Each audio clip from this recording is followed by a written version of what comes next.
Hello, everybody. Welcome to the Create Invent podcast. I'm Pat Regan. This is my lovely assistant to the regional co-host, Jeremy Cook.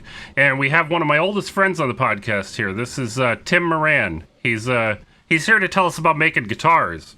And he's got a really cool project he just worked on. Also, it is July 12th, 2023. But why is he interesting? We should just ask you that, Pat. Well, he's my friend, Jeremy. You should always listen to what my friends say. I could fill in the story of how I know you, though, because I had heard of Pat before Pat was even somebody that I knew for like a long time. So we're going back like way back to like the old PC days. When I say old PC days, we're talking like I had just got my first 28612. Isn't this about the amount of time that Marty McFly traveled back when he got in that time machine? Probably about the same amount. Don't age me like that. If you want me to be a happy guest on this show, great way to alienate the people that you're talking to is to make it actually. So ironically enough, today is my birthday too. So Happy birthday! Happy birthday! You'd know that if I was on social media anywhere, which really I just keep my guitar stuff there. I try not to keep like any personal stuff there, but in any event, so. Going all the way back to the days, I got a computer because I wanted one, and I always knew I wanted one, and I had no idea how to use it. So my cousin Chris, who lived in town at the time, was friends with Pat because they'd gone to school together. They were the same age. Yeah, Chris is an old friend of mine. He said, well, listen, there's this guy that you should talk to. He runs a local BBS. I'm like, what's a BBS? And he's like, well, he could probably explain a lot to you. So I'm going to introduce you to him. And he could probably teach you a lot. So, one thing led to another. I just want to interrupt you for a second, just to give a definition. A BBS is what we used to dial into with our computers over a phone line before we had access to the internet. So what does BBS stand for, Pat? What is that? It stands for Bulletin Board System. So is that, my understanding of this, basically you got a phone line, like a plug-in phone line. You set up your computer basically into receive mode so people can just call you, right? So it's not even like the internet. It's like making a call to somebody, but instead of getting voice, you're getting, text back, basically. Is that an accurate description? And the software that I would have hosted would have little message boards, email between people that are just on the local that would dial into me.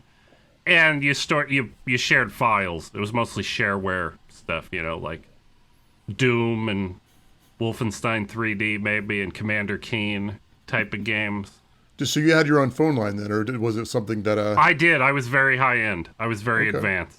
Yeah. The rest of us, we had to fight with Mom picking up the phone, and you hear, what is that? I need to call in Jenny. Mom, I'm on the PBS, all right? I'm on the PBS. I'm on the Dragon's Den. So Pat, you were obviously into computers, and Tim, you became into computers, but now what we're trying to, I guess, talk about today is we're going to talk about how you build guitars. Were you into guitars back then too? No. Guitars were something that I got into. I was always into music. I always liked music, but I got into guitar playing in high school. So I was probably a sophomore in high school, and I decided that I want to play guitar. So my parents bought me a guitar, and so that was actually my freshman year. And it probably sat in my room before I did anything with it for about a year because I just really had no clue of like what to do with it. It's like, here, have a guitar. And it's like, okay, no offer of lessons or anything like that. So you couldn't just look up something on YouTube? YouTube didn't exist back then, Jeremy. We're dating ourselves again here. So your young audience might not appreciate this. One of my buddies came over after school, though, the one day, and he brought over a Guitar World magazine with guitar tablature in it. And I think the song was Green Day's Basket Case, which was something that was just about my speed. So he taught me how to read tablature and, basically set me on my way. So I would basically teach myself how to play guitar by just looking through these guitar magazines, reading tablature, and then just learning more and more songs while I figured out like the thing to do.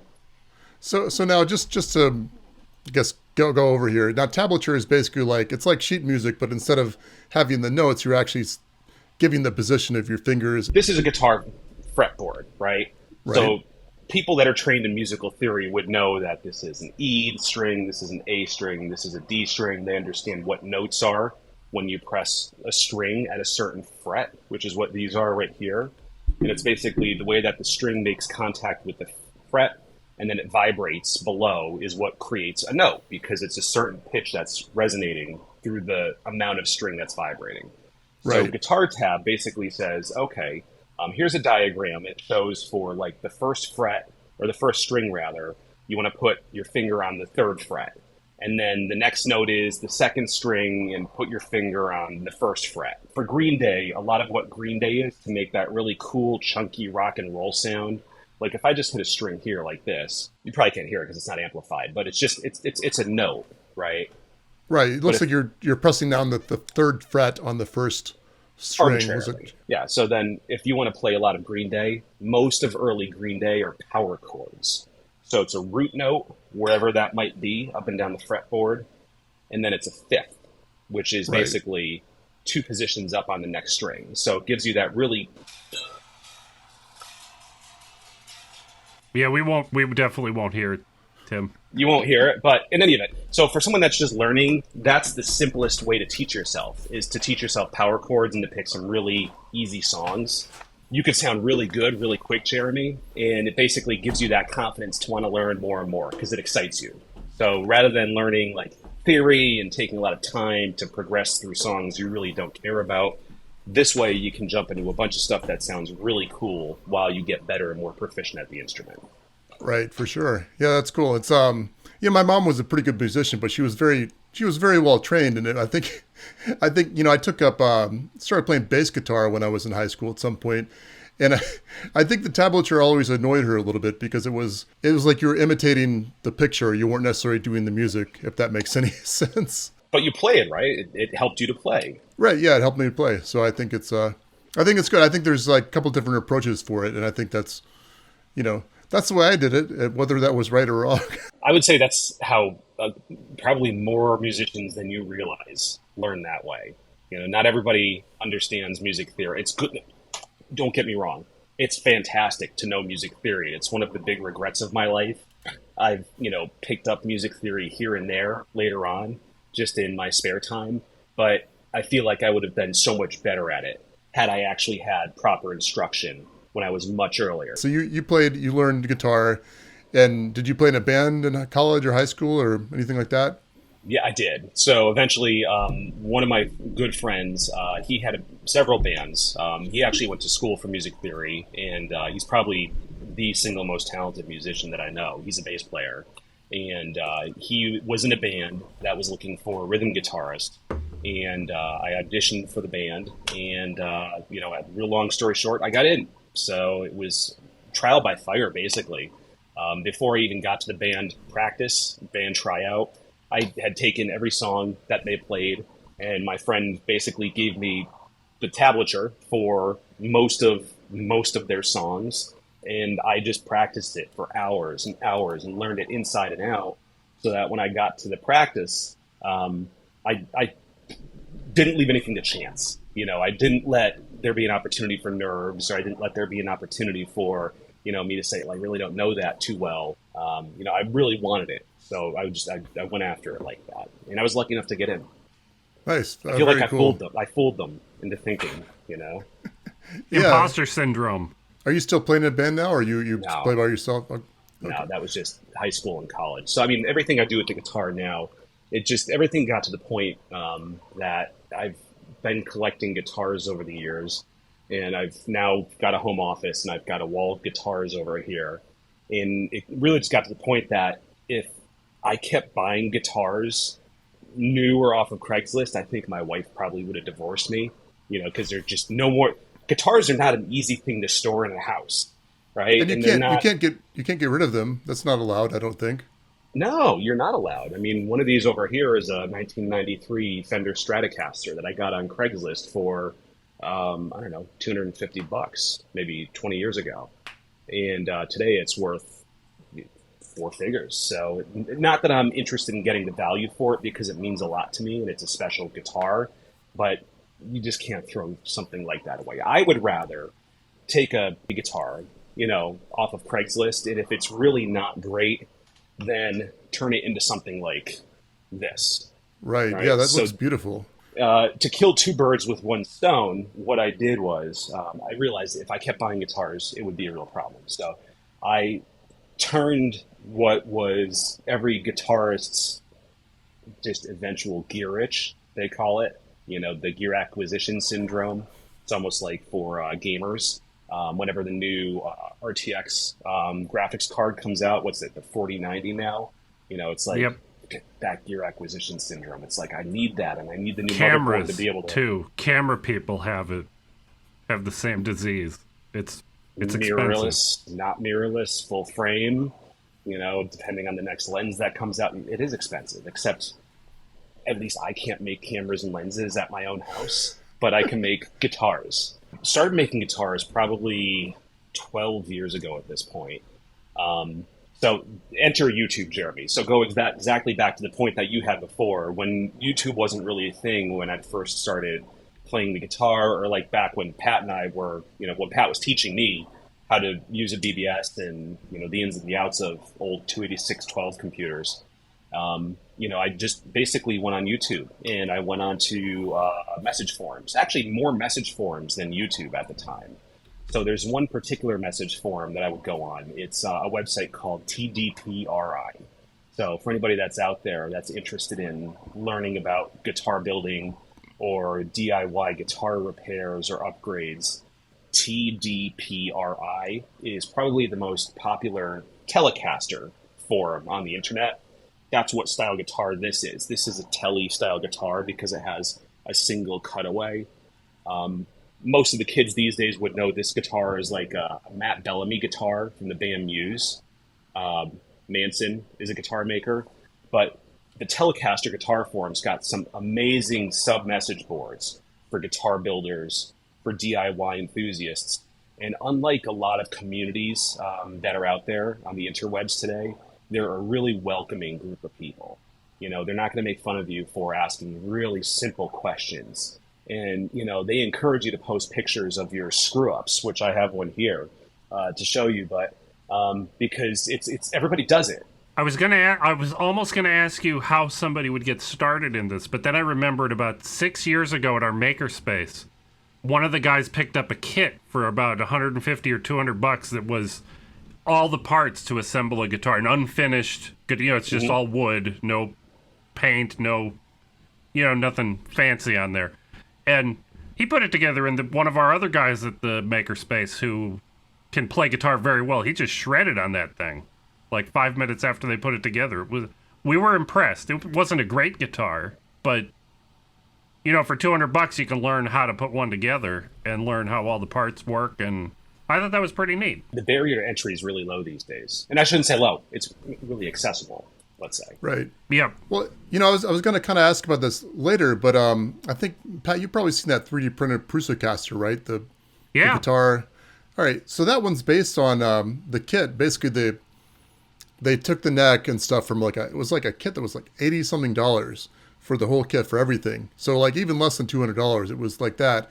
And they put on some 3D printed parts and made it look fantastic. So yeah, I mean, if you want to get into building at that level, then I think that's awesome. I mean, is that, so Tim, did you start with kits, or did you start with did you saw your own boards, or what was your first? Did you fell a tree in the backyard? Yeah, that'd be awesome, actually. I was like Brian May from Queen. I found the oldest oak on my English countryside estate and, dragged it back to the manor and carved it out of a single. No, it wasn't anything. So it was actually. Is that what that guy really did, by the way? Is that like a real story? That's a real story. Yeah. That's awesome. I don't think he lived on an estate, but yeah, with that axe, you could probably do some mean whittling and wood carving with something like that. But yeah, this is actually the first guitar I ever did, which is why I'm showing it. So this is a guitar I bought off Craigslist, and it was maybe $75. It didn't look anything like this at the time. So there was actually somebody who was in a local non-denominational church band, and he was looking to sell just like an old beater guitar that he had to upgrade to some kind of like a brand new like shredder. So he was just trying to make the money. So I met him in the church parking lot, and I bought this guitar because what I wanted to do, and again, enter into Pat, and others like him, just being a big inspiration, is just in seeing all, the stuff, Pat, that in Jeremy, I think it was you at the time too, in your local makerspace, and you invited me to the Discord community, Pat, way back in the day. I forget what makerspace that was. And I want to say that you started making guitars around the time that I built my arcade cabinet. It was right around then. Yeah. So, in any event, I'm a real big fan of the band Muse. So what I wanted to do was make a guitar that was very similar to the guitar that the guy from Muse had. The functionality so this looks exactly like, well, not exactly, it looks most of the way there, but it's a standard guitar, but basically what this has is a touch-sensitive pad down below embedded into the guitar itself. And what this does is it sends basically it's a MIDI control signal. So MIDI is musical instrument digital interface. Think of it as a way to control parameters on different types of guitar effects, right? So like if you're listening to a rock and roll guitarist, they might have a certain kind of like a distortion pedal that makes it sound really like distorted rock and roll guitar versus like a clean acoustic sounding guitar. What you could potentially do is with something like this, configure this so that it controls the parameters so that if you slide your finger up and to the right, it backs off on the amount of distortion that is dialed into that pedal. And then if you roll it down this way, so you can have different effects on the different axes of this controller pad. So this is what the guitar player from Muse had done. He had a custom builder in the UK, Manson Guitar Works, who he eventually partnered with to make production Manson guitars like this. Didn't have one at the time. I found out how he made it. He actually had done that by buying an old Korg Kaoss Pad, pulling out the sensor from it, which is this unit.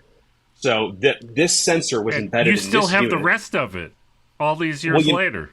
You need this because there's a Cat5 cable. So nowadays it's run by MIDI cable, but I wired this sensor in the guitar to a 9-volt battery to a Cat5 cable output that then connects to this Cat5 cable endpoint, which connects back to the original control points in basically, consider this like the bass unit that would sit on the board at the foot of the guitarist. And then the signal is sent out from these MIDI input and output data channels to control various parameters with guitar pedals, with synthesizers. It's openly configurable. That's pretty awesome. So to make a really long story short, while I knew I wanted to start a project, I was always interested in electronics. I was never formally trained in electronics. Pat and I are both software guys, so we've been around it, but I'd never had experience with it. And so while I was doing the electronics work, I had stripped the original guitar of its finish. I treated it, I sanded it back. I then prepared it, and I began to learn and make a lot of mistakes in how to finish a guitar. So eventually I got to the point where I made this a black nitrocellulose lacquer that has a flake in it that you can't really see. It's hard to see because it's so dark. You guys, nobody who watches this is going to see it, but in person, that guitar looks absolutely amazing. Yeah. Yeah, and I guess the thing is, just looking at it on the video, it looks like a black guitar, but I think the thing that maybe, those that are listening to us, maybe thing to point out here is that right below where the strings connect on the bottom, below that is where that MIDI pad, or what Kaoss pad that you're talking about, that's where that connects. And it looks like, if I'm not wrong about this, it looks like they've got some sort of lights coming up from it. Is that correct? So yeah, there's an Arduino. There's an Arduino behind there, and I think it was a Blink M unit from Adafruit, if I'm not mistaken. So that's all easily controllable. You can either have it driven by the Arduino, or you can have it just pre-programmed to go through a sequence that you like, and it's all controlled by 9-volt battery. And this is a cutoff switch right here. So yeah, just externally, it looks like basically like a diffuse thing with some sort of lights coming up from it. It looks very cool. And so you put your fingers on that, and it controls the MIDI, or it controls your pedal, I guess. Or does it control MIDI or pedal, or either one? I guess is that. It could be anything. It could be the pedal. It could be MIDI. Okay. But it was my first attempt at electronics and guitar. It was my first attempt at making a custom fixture. So this was sent off for fab. So this is acrylic plastic, and I forget the website. It was one of the first like on-demand materials fabrication websites where you can upload a CAD rendering and then have basically a fixture produced. Like a Shapeways or somewhere. You did not physically make the body of the car. You designed it and had it sent off. Correct, but this was my gateway drug. So, but this fast guitar, forward, I don't want to say, I almost said but you bought that was a working guitar, and you stripped off all the fin. It was already a guitar, and you modified a guitar. Yeah, okay. Correct. It's not built from scratch. No. So everything I do nowadays is all built to scratch or built from scratch. So, like for example, this is one of the mistakes I've made. This was a very time-consuming and expensive mistake. Yeah, and you're holding up basically a body of a guitar that looks nicely finished. Looks pretty cool to me, but apparently it's not what you wanted. And for people like me who didn't know this, an electric guitar like this, the body is a big, heavy slab of wood. It's not like an acoustic guitar where there's a big air chamber in there that reverberates and stuff. It's a big, solid piece of hardwood. This is Sapelli mahogany. This is like what you make a coffee table out of, right? So this is already with, I would say, probably 20 layers of lacquer on it, and you could see the wood grain in it. It's not sanded because basically I had gone through the process of carving this out, making the guitar, doing all the measurements, all of the centering, until I realized. So you don't just put a cheap coat of polyurethane on it, like we do with some of our woodworking projects. No. I've gotten to the point where I do use polyurethane, like with this one, but this is 2K automotive polyurethane. That's very expensive. So the difference here, if you could spot the difference between the two of these, and I'm not talking about like color, you'll notice that these routed pickup cavities on the blue guitar are much farther apart than the routed pickup cavities. Oh, they sure are. You're not kidding. They're very much different. Yes, this is not good. There. This is no bueno. So I'm like 90% done with this body, and I'm looking at it one day. I'm like, Oh, and I have the back is gold. This was a very expensive metallic gold that I bought from a company that replicates the same type of gold finish that Gibson uses on their gold top guitars. And I'm like, as Pat would say, I was thinking to myself, I think I made those pickup cavities too close together. And then sure enough, can't use this now. So this was one of my very first big mistakes. So that is trash, but you're still keeping it around, I guess, just because you can't bear to throw it away. Is that self-defense? Self-defense, good doorstop, That's good true. Paperweight. Yeah, I can't bear to get rid of it. It's a reminder though. Are we allowed to fill that hole in with another piece of wood and call it a cheap guitar made out of expensive parts? Is that legal? You could, and I've thought about all of those things over the course of time. So, I could basically work with a pick guard if I wanted to. So, see how on this guitar there's that white acrylic piece that's over the body. You can hide it. You could hide it. So this is called a pick guard. And pick guards traditionally were meant to cover the finish of the guitar where the pick would potentially come into contact with it to stop it from scratching the guitar, wearing off the finish. But guitarists love aged and relict, they're calling it these days, guitars. And plus, if you've got a beautiful piece of mahogany, you don't necessarily want to hide this if you don't have to. But for sure. I might have to put a pick guard over it someday if I'm just in between projects. Fender Custom Shop. So Fender is a brand of guitars. So the Fender Stratocaster, Leo Fender was one of the original pioneers of the electric guitar way back in the day.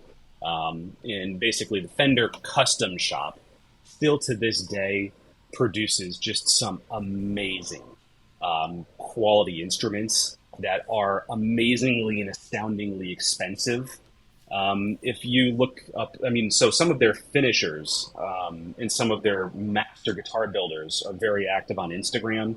You can look them up after the podcast. I can't think of their names off the top of my head. I could send Pat the links, but they, for many custom build guitars, will go out of their way to permanently and what's what I'm looking for here, to purposely and permanently damage the guitars to make it look like they've been carried by like Stevie Ray Vaughan in the smokiest of dive bars for 30 years in the back of a van, to give it like that old aged rock and roll look.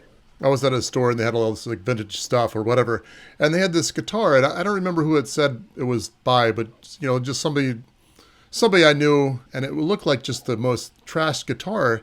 And I'm like, if this guy used this guitar for so long, how do they have this for sale here? But maybe it was manufactured to look that way. Yeah, and then you see those videos on the internet of, I think it's Willie Nelson with his guitar that has holes, his acoustic guitar with all the holes in it, and it looks like it's, been Right. through the laundry one too many times. It was somebody famous and somebody that I was like, I didn't check the price. Maybe it wasn't even listed, but it's like, why would this be here if it's actually something that person's used for long enough to make it look so trashed out? Could be purposely. So that could be like new aged stock. New If you aged consider it like that. New relic. Relic is the word I'm looking for here. New okay. relic stock. So how many guitars in total have you made? I couldn't even count. I've certainly made more guitars than I'm still in possession of, because I would run into the same problem again. So I've gone from buying guitars and just learning how to refinish guitars, which is an art in and of itself that I give so much credit to the people that are professional that know how to do that well. Pat, when, I'm not sure if you're still going through the journey with the FPV drones and everything that you did with those, but Yeah, that was a lot of fun. I haven't been keeping up with it lately, but I'll get back to it. yeah, so it's a journey. But in any event, I would build guitars and not really have a lot of room for them, because there's the rest of the things that we have in our house elsewhere, and my wife doesn't necessarily want guitars decorating the walls everywhere. So what I would do is I would build guitars for friends that are having major life events. So like one was getting married, so I built him a guitar. Or no, actually, I built him a guitar when he was. No, when did I build him a guitar? So I built him a guitar when he had his first child, and I named that one the Maisie Caster after his daughter Maisie. So it said Maisie on the top. Another friend of mine. The bass player that was instrumental, no pun intended, that sounds really bad, in teaching me how to learn guitar. He's a bass player, so I made him a bass, and I gave that to him, just as like a thank you. And that was actually for his wedding. And then my wife volunteers with an animal rescue. It's a boxer rescue. So for their annual auction, I made this really big 7-string guitar. So most what you would call standard guitars have 6 strings, for those of you that don't necessarily surround yourselves with guitars all day long. So this was a 7-string guitar, which is good for like heavier rock and like more melodic, like prog rock, things like that. So I donated that to their charity that they auctioned off and made a couple $1,000s off of. But the really long and short of it is, I use this as an excuse to just learn something new and to keep busy. Over the years, I bought tools from Craigslist, so a big floor stand, a drill press, and a big bandsaw. And, all of my big machinery is from Craigslist, just because I'm not a professional, and this isn't anything by far that I charge money for. So I just would accumulate tools and then learn the skills to make those tools useful in my shop as I acquire them. So do you have a CNC, or do you use like a manual tools for the most part? No CNC. So everything's done with templates. Everything is. So when I say templates, I have an original set of templates that I've created from some kind of like an MDF that I bought from Home Depot. So I printed out at a professional print shop scale plans for like scale official Telecaster blueprints. So I had those printed out true to size. So then I, on the MDF, just rolled out, just glue, and then plastered the plans to that MDF, and then basically cut it out and then hand shaped everything around that to make that first template. So now whenever I make bodies like this Telecaster style, I'll use that template or a similar template that I've made, and use I'm using a table router. At first, I was using a handheld plunge router, but with a pattern bit. So the pattern bit would have the bearing on it, so that it would basically follow along on the template, and then it would cut out and shape the guitar along the line of the template. So the most interesting thing that I'm hearing is that if someone wants to get started, they don't need expensive equipment. They need a $150 router and some time. My first router was from Craigslist. It wasn't even my first router was from Craigslist until it burned out. My second router was from Harbor Freight. It was a $50 plunge router, and I used that until it burned out. And when I say it burned out, it didn't burn right out. Like I had that for like 3 years. And my third router, which is the one I'm on now, and then I also have a router table now. I spent a little bit more money on it just because I know what I like and what I don't like. And I guess it's to the point now that I can justify spending a little more money on the hobby now because I know I'm sticking with it after 12 years. You know, back in the day when I was first starting, I'm like, I don't know if I'm going to continue to do this, you know, or if this is just like a fad and this stuff's just going to sit unused in my garage. You know, I didn't want to waste a bunch of money on stuff that was basically just a passing interest. Yeah. Well, you know, it's interesting, you know, what you've done. I guess, obviously you made some awesome guitars, but there's one that we'd really like to talk about. And I heard you made one, a Back to the Future themed guitar, and you actually got to meet a bunch of the people from the cast from that movie. Yeah, don't tell us too much yet, because we're going to go to a coffee break and come back. Right. I do want to tease everyone before the coffee break. When Tim told me about this guitar and he sent me the pictures, the first thing I did was go over to Google for Back to the Future guitars. And his is so much nicer than... I mean, there were 3 or 4 other guitars, Back to the Future themed guitars on Google. And none of them were as authentic and awesome as Tim's. It's impressive. Fair enough. Well, we'll be right back. Hello, everybody. Welcome to the coffee break. Welcome to the coffee break. Yeah, we've been talking to Tim for a while. By the time you've watched this, at least, and you know, the coffee break. It's where we give a shout out to our top 5-ish patrons. I said that correctly this time. You know, people that support us, you know, monetarily on the show, which is awesome. First of all, we got Carl, Michael Sizer, Raptor, creatively spelled as always, Stuart Morrow, Brian Moses, and Positive Waves. Thank you so much for your support. It makes it, you know, we're happy to have it. And, you know, we love doing this, and I guess we like money too, right? So that's... It's how we know we're doing a good job, Jeremy. Yeah, that's right. It's like But we also know we're doing a good job if you hit like buttons and subscribe buttons, and you leave comments and click all the buttons that makes the algorithms like us. All that stuff. We love it. So yeah, so thanks. And if you want to become a patron, Jeremy, you could go to patreon.com/createinvent, all one word. Very good. And what was that again? You don't have to. What was that again? It's patreon.com/createinvent. Okay, very good. One word. Very good. Maybe I'll remember that at some point. So thank you, Pat. I hope so. Yeah, so thank you. Like, subscribe, et cetera, and patronize us if you like. And we'll get I would like to be patronized. And we should get back to our show, I think. Indeed. He's good. All right. Well, Pat, you want to take us back, or you want me to take care of that? Jeremy, I've done a bad job. Well, we can say we're coming back. We're coming back from the coffee break, everybody, but I did a bad job. I made a latte before recording, and I put it in my thermos here. I haven't touched it until now. Well, that's okay. Are you using any Julies in that thermos? I am. There's 2 in here. There are 2 in here. This is fantastic. This is my free tail scale thermos from Fellow, but it's the best coffee thermos I've ever had. I mostly only use it for podcasts, but it's fantastic. What is a free tail scale thermos? Tail scale is a company that makes a VPN product, a mesh VPN product, but they like me, so they sent me one of their... I think they sent me their new employee box that they send to all their new remote employees. It had socks in it and a moleskin notebook and all kinds of goodies. But this is the thing. This is what I'm excited about. You didn't unexpectedly agree to work for them, did you? Like, No, are you a no, full-time no. employee without realizing they've it? been friendly to my blog. It's kind of a mutual arrangement, I guess. I don't know.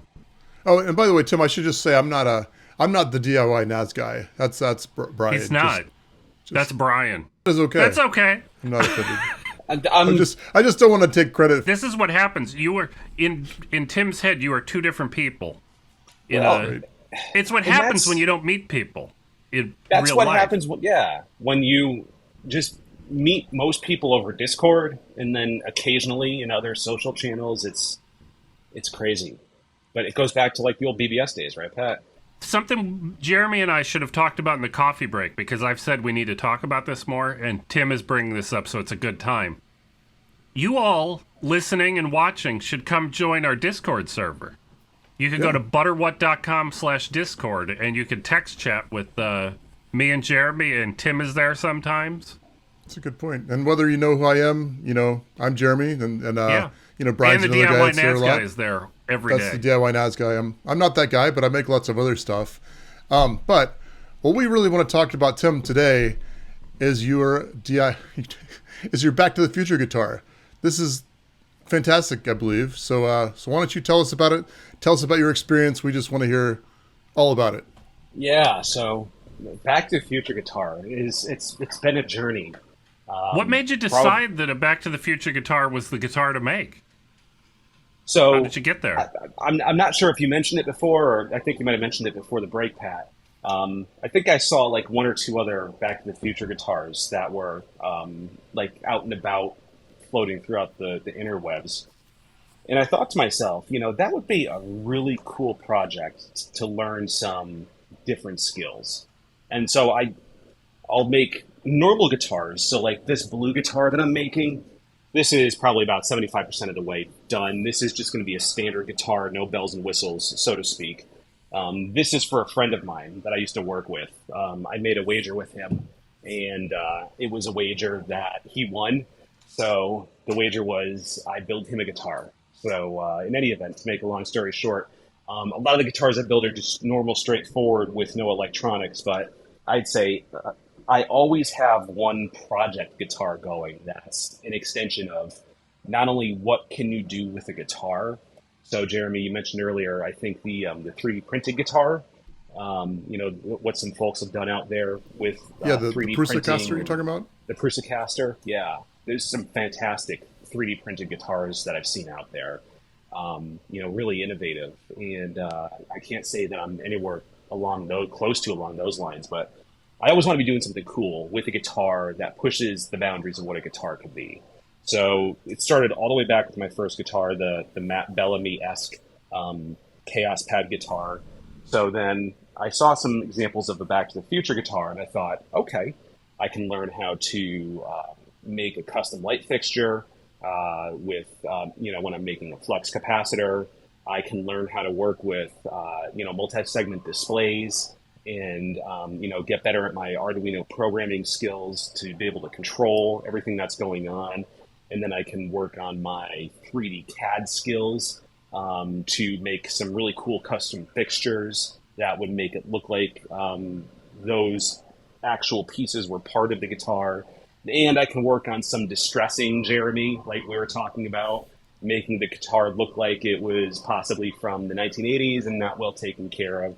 So all of those things led me on a 2.5-year journey of iteration after iteration after iteration of what ultimately turned into the Back to the Future guitar.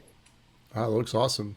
Now, like a lot what of we're people seeing are here, only listening, so we should probably do a good description here. It looks like that is a stainless steel shell on that guitar, just like a DeLorean. It's made to look like that. So basically what I've done is I've made the guitar body and I painted it with the stainless steel-esque paint and then covered it over with, this is actually a urethane lacquer, Jeremy, just because you were asking. No, I'm sorry, this is a nitrocellulose lacquer, excuse me. And the fixtures that you're seeing, so there's the flux capacitor that was made with, so there's 1, 2, 3, 4, 5, 6, 7, 8, 9, 10 independent LED lights.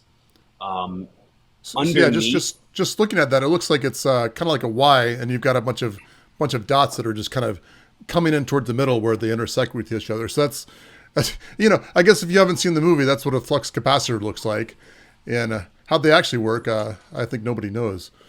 so I don't know this how flux it looks in capacitor- person, but on the pictures, your flux capacitor looks more authentic than any of the other Back to the Future Well, guitars I could find. I cut halogen light bulbs, glass halogen light bulbs, on my bandsaw, and How many I did you basically, break? Gonna plead the fifth on that one because it's probably not environmentally safe above my house right now from all of the noble gases that I've released into the atmosphere. But I finally got enough material that I can make 3 separate arms of the flux capacitor using hot glue, using rubber from actual spark plug connectors that I got from the auto store. The black insert is 3D printed on my Ender 3 underneath. And then all of the fixtures that are around the flux capacitor and the date display, I'd gone through iteration after iteration after iteration in Shaper 3D on my iPad. The reason I use that is because it's easier for me to use like one of those magic pencils and just draw what I'm trying to make, and then I can scale it, and then I can print it very quickly and rapidly prototype it on my 3D printer and basically get everything to size and to scale. Not so much difficulty for the flux capacitor, but mostly for the independent sections for the multi-segment display for the date readout. And then once everything is to scale and printing properly and everything fits, then I sent the final design files off to, I think the service I used was Xometry, XOMETRY.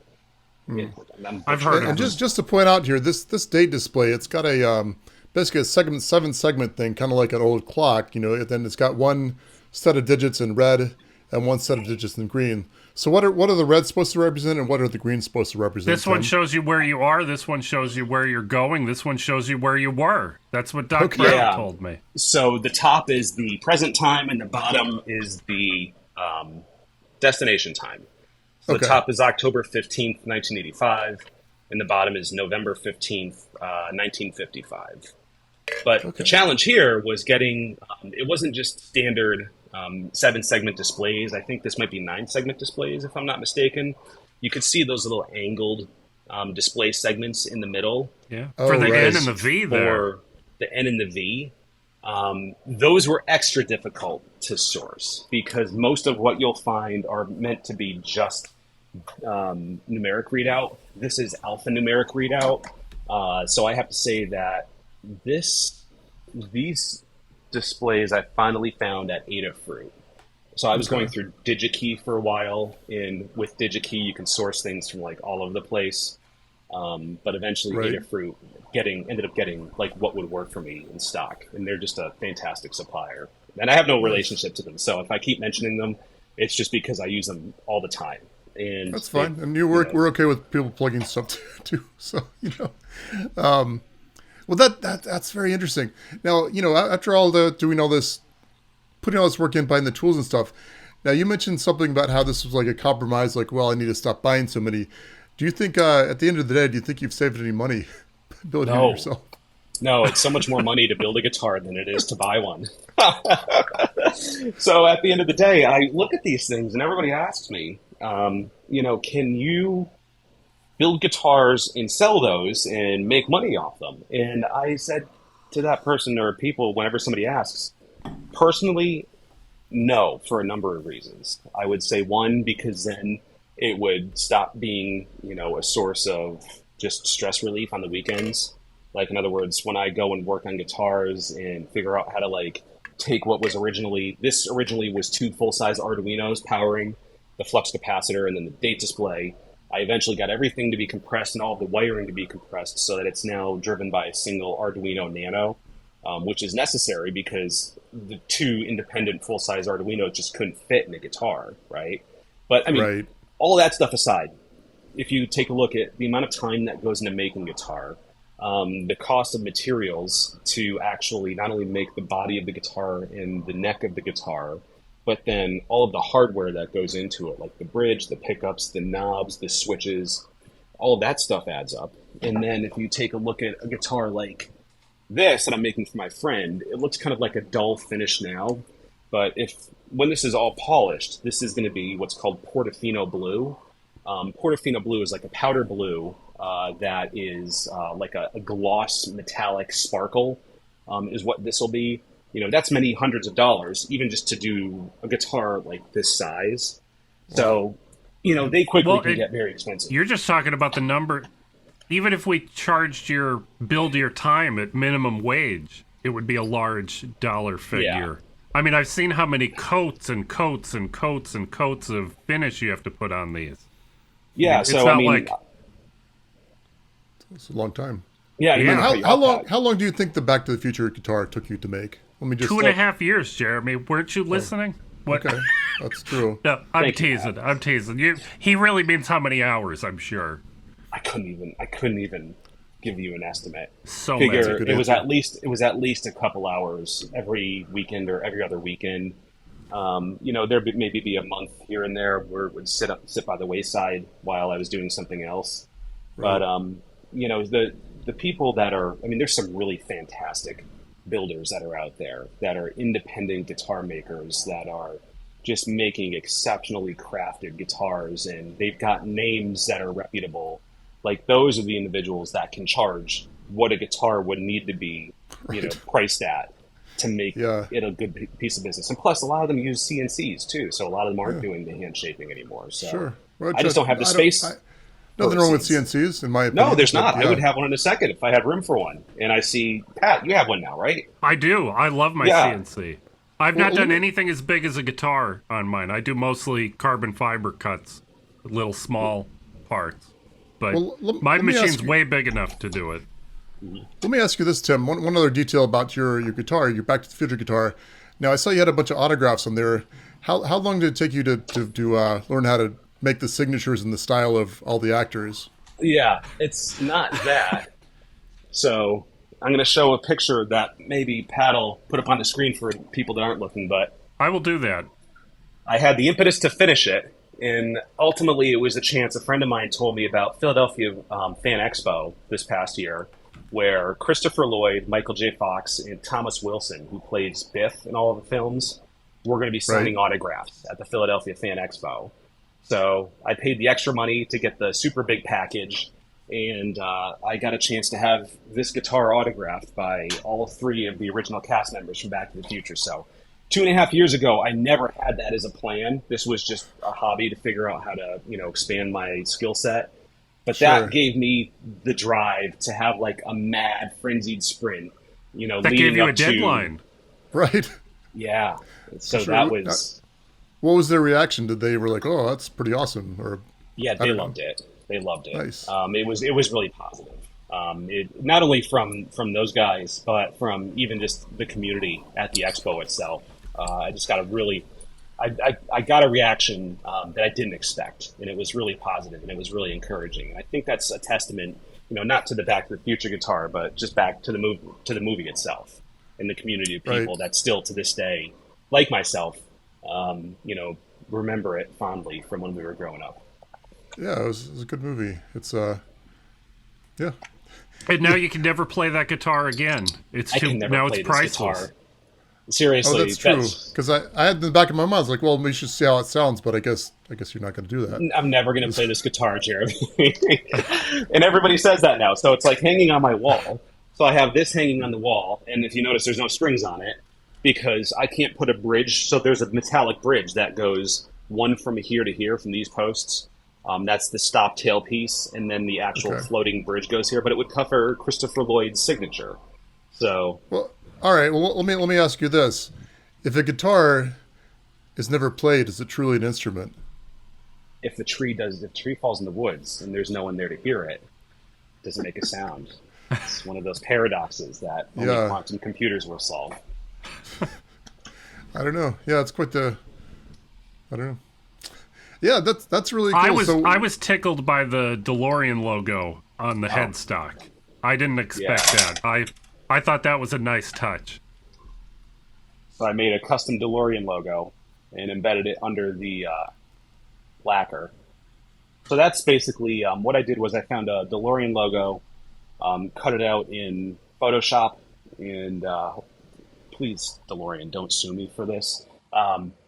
Just printed it out on peeling, or it's water slide decal paper, and then it's a water slide sticker that's transparent, and then I just layer lacquer over it. Well, I guess DeLorean doesn't employ that many lawyers these days, I would have to imagine. So, Oh, but they are making cars, right? They are? Really, still, are they? really cool. they started. cars, yeah. They started reassembling. They started using the VIN numbers from the '80s to make new Really? cars or something weird. Some weird technicality. I don't understand. I mean, I don't even know who the company is. I mean, DeLorean was bought and sold and bought and sold. Like the name for sure must have. I would love to get an AMX. I think those are pretty sweet cars. I don't know what an AMX AMX, is. like I have to a- look that up. There was one in that Better Call Saul show. Anyway, I think it was like a 4-wheel drive like sports car. It was. Yeah. Oh, it's an AMC pretty- AMX. I think they're pretty obscure, but I always thought they were kind of neat. Oh yeah. Well, I'm a fan of 4-wheel drive sports cars, Jeremy. Yeah, you had a W. No, you didn't have a WRX. No, I had the other one. I had the Mitsubishi Talon. Eclipse or Eagle Talon. Yeah, mine was an Eagle Talon. I guess it was ahead of its time because I don't think a lot of people bought those cars. No, they tried, but Well, yeah. all the AMC cars were sort of popular in mine and Tim's part of the woods because it was nice to have 4-wheel drive in the winter. Yeah, Even if it wasn't sure. great, like you weren't climbing a mountain with that thing, but you would dig your way out of snow. Just not Right. with you probably didn't want the sports car for that, but they had a little hatchback that was semi-popular. I mean, as popular Yeah. as a car like that could be. Yeah, sure. Yeah, I felt like I might need some 4-wheel drive. Last weekend I drove across some they call it sugar sand, I guess, in Central Florida. And anyway, my minivan, because that's what I have now. I could just feel the tires kind of start to like sink in just a little bit. I was like, oh, this is going to be bad if Ooh, I end up getting this one stuck. But not good. But yeah, so okay, so that's that. You got any new guitars that you're working on right now? Is any Just big plan the next projects? one. No, I'm Yeah, just well, he planning the just next sprinted one. through. What we haven't said is that you just got that guitar signed like less than a month ago. It feels like. It is. So I'm looking at the calendar now. So that was toward the end of middle of June-ish. I forget. I'm not good with dates. So Yeah, it's, we'll it's call it a month definitely- ago. Yeah, it's 4 about a weeks. month ago at this point. Oh. So I'm just reassessing now to figure out. I've got multiple ideas of things, but I think they're all just random and nothing's really going to come together. It's going to take, I don't know, I'm going to take my time figuring it out. I've got other just standard guitars that have been taking the back burner. So I think just for the next few weeks, I have to finish this guitar for my friend. And then there are a couple of others that I have meant to get to that are basically done in terms of the woodwork. I just need to put the finish on them. So Right. that's usually a pretty time-consuming process because you need to spray the lacquer. If it's nitrocellulose lacquer, then it needs to cure for at least 3 to 4 months before you can do anything to it.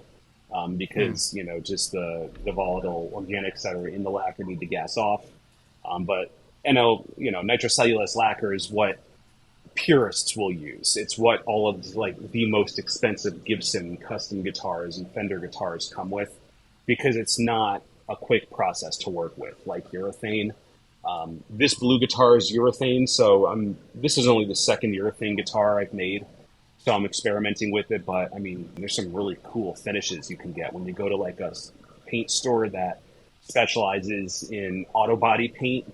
So they have books that are like, I'm saying like this thick, but people that are listening can't see what I'm doing with my hands. So like 8 inches thick or so? Yeah, think of I would say phone books, but they might not even know what phone books are these days. So Yeah, that's a 8 thick inches, phone book you're showing too. That's a thick book, That's the yellow catalog. pages. Yeah, Do people know what catalogs are anymore? I don't know. No, I don't know. 8 Sears inches doesn't thick, send them Joe. out Let's go with anymore. that. It's a book. Do people know what books are? Do people have Yeah. books? for I will say though, I much prefer to read a book on my iPad than like a physical book. It's just such a better experience.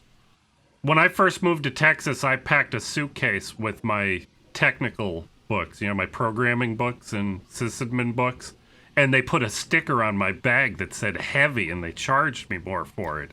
And it was heavy. It was just a suit. I don't ever want to move books ever again. Give me ebooks. Give me lots of ebooks, and I can carry them all in my pocket.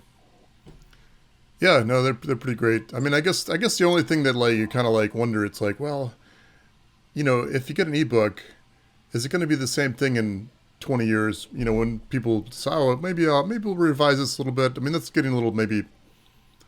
I don't even want to say paranoid, but just, you know, for various reasons, it's like, well, that guy made a typo, but now he didn't make a typo. So what's? Yeah, but sometimes you get the advantage that now you get the updated copy of the technical book that is now up to date that you would have had to buy. But I have a paradox here, Jeremy and Tim, because our house that we bought has these beautiful bookshelves next to the fireplace on both sides that I would love to fill with books. So hopefully I'll just never have to move them again if I start buying books.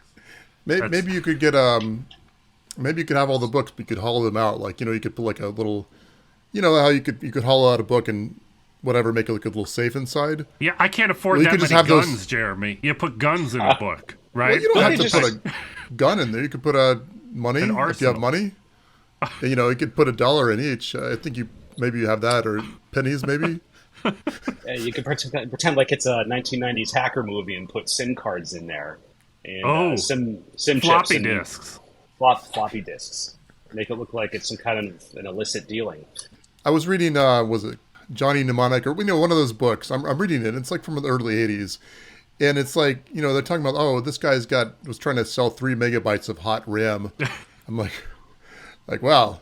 I guess I could have updated this book, but I guess Johnny not. Mnemonic, that's William Gibson also, William right? Gibson. Yeah. Yeah. Have you guys watched on Amazon The Peripheral? Loved it. I watched part of it. I loved it too. Loved it. What happened here?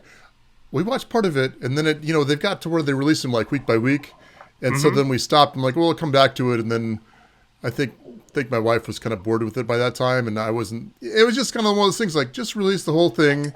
You should get to the end. I enjoyed it. I'm excited about the second season. Now I read William Gibson's first book, Neuromancer, and I hated it. You know, it felt all dated. I did not enjoy it. And I'm friends with you, and you hated Neuromancer? Yeah, I did not enjoy it at all. Can you believe that? But now I'd like to read was the book called The Peripheral also? I don't know but I know it's based on a book of his. It was called The Peripheral. Well, now I need to read The Peripheral. A lot of sci-fi, and especially with that being the first cyberpunk book, so much has changed. Even between, like, I read Neuromancer probably 20 years ago, and things already changed so much that it all felt, weird and dated. The Peripheral feels like it makes up for all that. Well, is there anything else? Anything else we should ask you about, Tim? I know we've had some good conversation, but maybe. No. If you want to see more, I put things and shiny things on my Instagram. It's TM0RAN on Instagram. RAN. Okay, let me ask you this: if somebody wanted to get into building guitars, what would be your first recommendation? What do you think? So actually, was it you, Pat, or you, Jeremy, that mentioned a kit guitar that you can buy that's just unfinished? Yeah, both of us. I bet the kit that Jeremy's talking about is the one I was actually talking about, but I just didn't know it. So that's a fantastic way to start because you don't have to worry about investing in major tools. You can use some basic tools. You just need to have some basic skills in terms of using some maybe handheld power equipment, like just like a power drill to get along with one of those kits. And then in order to finish it, there are websites like StewMac. Stuart McDonald is the name of the company, but it's stewmac.com, STEWMAC.com. That sells a really accessible line of handheld, like rattle can guitar finishes. So it's the color and it's the lacquer. Well, it's the primer, it's the color, it's the lacquer. And, they sell an assortment of sandpaper and just everything a beginner needs. To really get going in the hobby. And again, I have no affiliation with them, but I shop there all the time, and I think it's an incredibly useful resource. So go to TDPRI, great community, look for a kit, and go to StewMac. That's what If Jeremy's right that they're only $80 for a kit, I wouldn't even be afraid to screw it up and, do a bad job on the finish and order another one and do a better job on the second one. Well, listen, I mean, like I said before, you're gonna eventually, if you do enough of them, have one of these, basically doorstops that have been very expensive and time-consuming to make, but it's part of the process. And I had a blog early on that doesn't exist anymore that I would document all of the mistakes when I was first doing the Kaoss Pad guitar. So I must have finished this and stripped it twice because I did the finishing incorrectly. I didn't go the route of a StewMac. I basically went complete trying to do professional from the start. So don't be afraid to make mistakes and own them and learn from them. That's the best thing that you can do. It's part of the process and it's fun. Well, Tim, Pat maybe knows this a little bit, but I've been getting into playing the baritone ukulele, which is basically like a 4-string guitar. Anyway, so I bought an acoustic electric, and it wasn't finished to the point that I liked it. I wasn't expecting it to be great, but it didn't have, looked like they'd done the routing after they did the finishing. So I kind of like sanded it down, and then I finished it with teak oil. Now I don't know what you think about that, but that seems like a cheaper way to go. If I don't know, is that a legitimate technique, or is that? Yes, it is. Yeah, okay. It is. So teak oil. There's also something called true oil. So TRU oil, which I think is made for like shotgun stocks. So if you think of like old walnut shotgun stocks, it's basically a wipe-on finish. So you wipe on a layer, and then you let it dry, and then you wipe on another layer, and eventually it builds up over a few applications to get to the point where you've got yourself like a nice shiny, finish that you can buff out with 4-0 steel wool or some fine sandpaper. And it's the finish that I use now has a full compressor and an HVLP gravity fed spray gun, like something that you would see in an auto body shop. And it has solvents and it has catalysts, and you have to mix ratios and do all kinds of, funky math to get the right ratios going. But, you could definitely start with a teak oil. You could start, and I shouldn't even say start, because some of the best builders out there make fantastic instruments with teak oil, with true oil. Okay. It's just a matter of what you like to work A lot of with. fine furniture is just oiled. Yeah. No, that's interesting. I've been it's interesting because I bought it. I mean, it was like, $100-something guitar or ukulele, whatever you want to call it. And, after I sanded it down and stuff, it was vastly improved, after I put the oil on that. And yeah, it was fun little, fun little. Do you like it? Do you like it? Oh yeah. It's a fun thing to play. But that's the important thing. If you like it, then that's what needs to start. Don't worry about what anybody else thinks. Build something for yourself and make things for yourself first. And if other people like them, then that's just the added bonus. And that's why that's the way that I go about doing what I'm doing.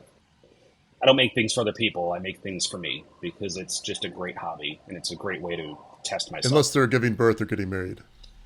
Listen, if I'm giving them a guitar and I see imperfections and they want to complain about it, they don't have the right to, because, hey, free guitar. Right? If I'm charging the money for it, then they have the right to complain. So that's another reason I can tell you from experience that nobody else notices the mistakes that you notice on the things that you make. You see them.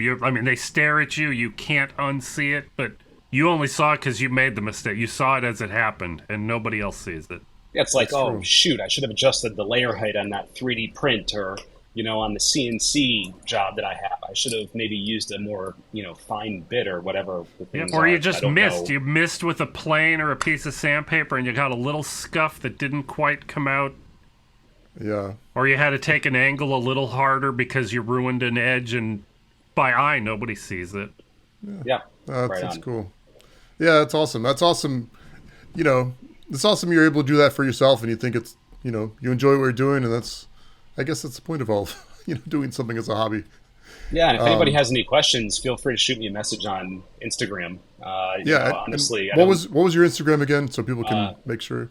TM0RAN. I don't sell anything. Tim Moran, but with a 0. Okay, good. Like a hacksaw, Pat. Yeah. It's LEET. L-E-E-T. L33T. It's very elite, I'm sure.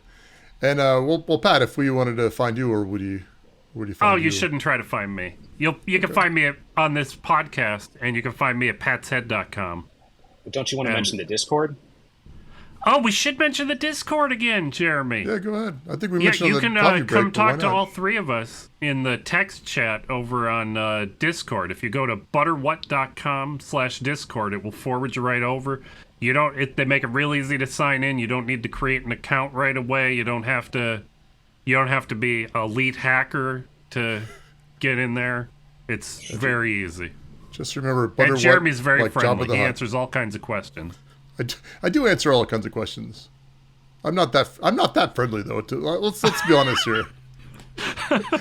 I'm not that friendly, but I play somebody a little bit friendlier on TV. And in Discord, he plays somebody And in slightly Discord, friendlier in Discord too. I'll have to cut that. That wasn't that interesting. Would or I get funny. you in trouble? Would I get you in trouble, Jeremy, if I asked the community to test you and see how far you'll go before you stop answering? I think that might get me in trouble. You might see just how. You might see my unfriendly side. All right, I pretend I didn't say that then. Jeremy, No, I where don't can know. we find you? So yeah, me. You can find me on the Butterwood Discord Podcast. deal as well. It's And true. you can also find me at jeremyscook.com, and I'm on Twitter at jeremyscook, and YouTube. I'm at Jeremy Cook there. But I'm sure if you put in Jeremy S. Cook, I'd probably come up somewhere. So yeah, that is me.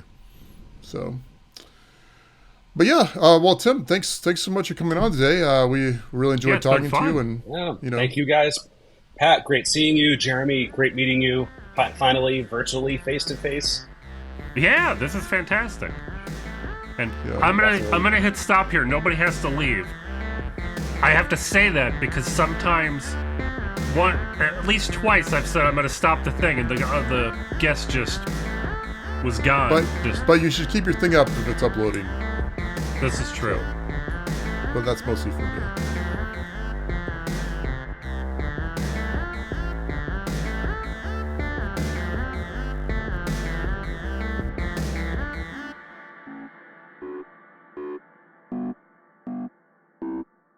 The one-string guy.